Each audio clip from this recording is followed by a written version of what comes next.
আসসালামু আলাইকুম সুধী দর্শক শ্রোতা, আমি ডাক্তার মোসাম্মদ শামী আক্তার। আজকে এসেছি আরেকটি নতুন টপিকস নিয়ে আপনাদের সাথে কথা বলার জন্য। আমরা অনেকেই মনে করি যে মানসিক রোগে শারীরিক কোনো লক্ষণ থাকে না, আবার অনেকেই মনে করেন যে মানসিক রোগ মানেই সেই ধরনের রোগগুলি যেই রোগগুলোতে মানুষ অবাধ্য উন্মাদ আচরণ করে, যার ভিতরে উচ্ছৃঙ্খলতা বা পাগলামি থাকে, সেটাই বুঝি মানসিক রোগ। আজকে একটু বিস্তারিতভাবেই বলতে চাই যে মানসিক রোগ কোনগুলো বা কোনগুলো মানসিক রোগে আসলে শারীরিক রোগের লক্ষণ হিসাবেই প্রকাশ পেতে থাকে। অনেক ধরনের মানসিক রোগ আছে যেটায় শারীরিক লক্ষণগুলোই আসলে বেশি প্রকাশ পায়। সবচেয়ে বেশি গুরুত্বপূর্ণ মানসিক রোগ সেটি হচ্ছে বিষণ্ণতা বা ডিপ্রেশন। আমরা যদি বিষণ্ণতার কথাই ধরি তাহলে দেখি যে বিষণ্ণতায় কি ধরনের শারীরিক লক্ষণগুলো হয়। আমাদের বাংলাদেশের কনটেক্সটে দেখা গিয়েছে বিষণ্ণতার যে রোগীগুলো আসেন বা যে রোগীগুলো বিষণ্ণতায় ভুগছেন তাদের বেশিরভাগই মাথা ব্যথা, গায়ে হাতে পায়ে জ্বলছে, বুক ব্যথা, অশান্তি লাগা, অস্থিরতা করা অথবা সর্বাঙ্গে ব্যথা এই ধরনের কিছু অনুভব করে। তাহলে ডিপ্রেশন একটি মানসিক রোগ, কিন্তু এর লক্ষণগুলো শুরু হতে পারে শারীরিক প্রকাশ দিয়ে।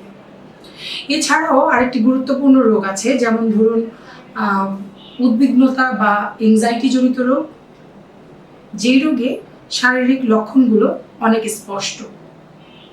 যেমন ধরুন বুক ধড়ফড় করা, ঠোঁট মুখ শুকিয়ে যাওয়া, অস্থিরতা করা, কিং কর্তব্য বিমূঢ়ের মতো আচরণ করা, যেমন ধরুন কোথায় যাবে, কি করবে, উঠবে নাকি বসবে, শুবে নাকি দাঁড়িয়ে থাকবে ইত্যাদি বুঝতে না পারা। আবার অনেক সময় দেখা যাচ্ছে প্রচণ্ড আকারে ঘামতে থাকা, অথবা কখনো কখনো দেখা যাচ্ছে খুব ঘন ঘন বাথরুমে যাওয়া, কিংবা খুব ঘন ঘন প্রস্রাব পায়খানার চাপ অনুভব করা। কখনো দেখা যায় যে পেটের ভিতরে হয়তো অ্যাসিডিটি বা গ্যাস্ট্রিকের মতো হচ্ছে, বুকে ব্যথা হচ্ছে, অথবা তলপেট কিংবা নাভির উপর দিকে ব্যথা অনুভব করা, অথবা অনেক সময় মনে হয় যে পায়ের ভিতরে বুঝি অবশ অবশ লাগছে। কখনো কখনো রোগী এমন আচরণ করেন উদ্বিগ্নতার কারণে মনে হয় এই বুঝি সে মারা গেল, বা এই বুঝি তার হার্ট অ্যাটাক হবে, সে মৃত্যু ভয়ে আতঙ্কিত হয়ে পড়ে। তো উদ্বিগ্নতার এই মানসিক রোগটি শারীরিক লক্ষণ দিয়েই প্রকাশ করে। অনেক সময় রোগীর লোকজন বা আত্মীয় স্বজন বুঝতে না পেরে এটাকে হার্টের রোগ মনে করে, যেহেতু বুকের বাম পাশটায় হার্টের ব্যথা এরকম দেখিয়ে দেয়, এটা মানসিক রোগ বুঝতে না পেরে সরাসরি কার্ডিওলজিস্ট বা হার্টের ডাক্তারের কাছে নিয়ে যায়। এছাড়াও আরও কিছু কিছু মানসিক রোগ আছে, যেমন ধরুন ইরিটেবল বাউল সিনড্রোম বা আইবিএস নামে এক ধরনের রোগ আছে, যেখানে পেশেন্ট মনে করে যে সে কিছু খাচ্ছে, খাওয়ার পরে অথবা না খেলেও তার টেনশনের কারণে, অথবা ছোটোখাটো কিছু খাওয়ার পরপরই তার বাথরুমে যাওয়ার যে একটা টেন্ডেন্সি, অথবা বাথরুম থেকে বেরিয়ে এসে তার মনে হয় তার আসলে ইনকমপ্লিট হয়েছে, আরেকবার গেলে তার কমপ্লিট হবে। এই ধরনের যে টেন্ডেন্সি, এটিও শারীরিক লোকের লক্ষণ হিসেবেই প্রকাশ পায়, কিন্তু এটি আসলে মানসিক রোগ। এছাড়া আরও কিছু কিছু আছে ফাইব্রোমায়ালজিয়া, যেটাতে দেখা যাচ্ছে রোগী অনুভব করে যে তার সমস্ত শরীরে ব্যথা, মাসেলগুলো ব্যথা হয়ে যাচ্ছে, সে অনেক দুর্বল অনুভব করছে এবং তার চলতে ফিরতে বা ঘুমাতে বা খেতে গেলেও মাসেলের মধ্যে অনেক বেশি কষ্ট হচ্ছে এবং সে কোনো কিছুতেই মনোযোগ রাখতে পারছে না। এই ধরনের রোগগুলো আসলে শারীরিক লক্ষণের মাধ্যম থেকেই মানসিক রোগটি প্রকাশ পেয়ে থাকে।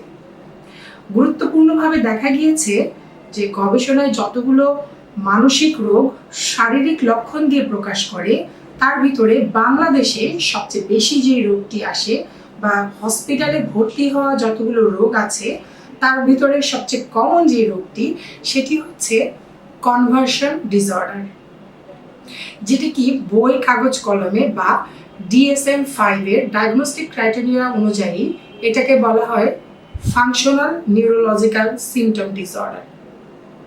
এই ফাংশনাল নিউরোলজিক্যাল সিমটম ডিসঅর্ডারকে কনভার্সন ডিসঅর্ডার আগে বলা হতো এবং তারও আগে এটাকে হিস্টেরিয়া বা HCR বা হিস্টেরিক কনভার্সন রিঅ্যাকশন বলা হতো। গ্রাম বাংলায় এখনো এই রোগটিকে হিস্টেরিয়া রোগ হিসেবেই ধরে নেওয়া হয়। আসুন জেনে নিই এই রোগের প্রধান লক্ষণগুলো কি। হিস্টেরিয়া রোগটি আসলে এমনভাবে প্রকাশিত হয় যেন মনে হয় এটি একটি মৃগী রোগের মতোই। খুব বেশি হাতে পায়ে খিঁচুনি, ঝিমুনি লাগা, হাতে মুখে কপট লেগে যাওয়া, রোগী অনেকক্ষণ অজ্ঞান হয়ে থাকা, কোনো কোনো ক্ষেত্রে অজ্ঞানের পরিমাণটা এত বেড়ে যায় সেটা 5 মিনিট থেকে 5 ঘন্টা পর্যন্ত স্থায়ী হতে পারে। কোনো কোনো ক্ষেত্রে 2-3 দিনও চলে যায় এই অজ্ঞান অবস্থায়।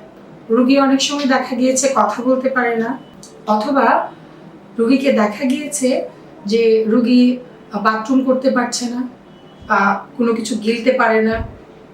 কখনো কখনো দেখা গিয়েছে এই হাত পা খিঁচুনির কারণে পেশেন্ট হয়তো লিকুইড খাবার খেতে পারে, সলিড খাবার খেতে পারে না, কিংবা সলিড খাবার খেতে পারে, লিকুইড খাবার খেতে পারে না। এই ধরনের আরো অসংখ্য লক্ষণ আছে।